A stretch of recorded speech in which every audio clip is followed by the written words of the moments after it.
Welcome to the Stress Outlet. My name is Dr. Kimberly Quinn, and I'm here with some very chatty seagulls this morning. G would be loving this if he were here. He's in Vermont having fun with our friend Kelsey. He's more of a lover than a bird grabber. I don't think he knows it's in his genetics. He always just kind of says, "Hey, and go on with your day." They get nervous seeing him, but he doesn't ever make a move. Truthfully, he's a very peaceful, very sophisticated little guy. Anyway. What we want to talk about is where our mind goes. Our mind goes where we lead it and with what we feed it. Both of those things. And I think it can be so easy because as human beings, we screw up constantly. I screwed up last night. It wasn't like that bad. It was kind of like a silly little thing, but I made a mistake. And we do that. We do make mistakes, and then we can beat ourselves up. It's good to just kind of apologize and move on. Of course, it all depends what it is, and there's a whole spectrum and all that sort of thing. This was a really silly little thing. Anyway, but it can be so easy for us to really give it energy and lead it back into that place. If you did or said or did something, and it reminds you of something you said or did 5 years ago and 10 years ago, and it all kind of gloms on and adds to each other.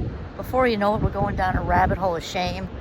And that's where our mind's going to go. So if we're thinking shameful thoughts, we're going to feel shameful, which means we're feeling flawed and defective and broken, like a penny waiting for change, right? Because that's where we're leading our mind down that shame rabbit hole, feeding it shameful thoughts, and lo and behold, we feel like crap pretty quickly.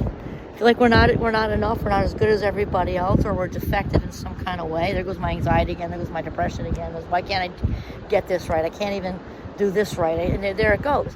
So when that starts to happen, that spiral into that rabbit hole, we've got to remember our mind goes where we lead it and with what we feed it. And we are predisposed to negative thinking for survival purposes. Getting out of dodge from large things trying to eat us and things. That's wired in all of us, no matter how positive you are.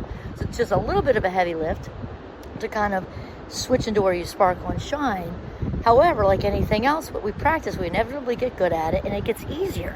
The maintenance of it gets easier. It doesn't take as much effort to stay positive. So when you start to go down that rabbit hole in the chatter, remember the brain loves patterns and all that, to shift into a place where you really rose to the occasion. Switch into a place where you took the high road. Something was hard.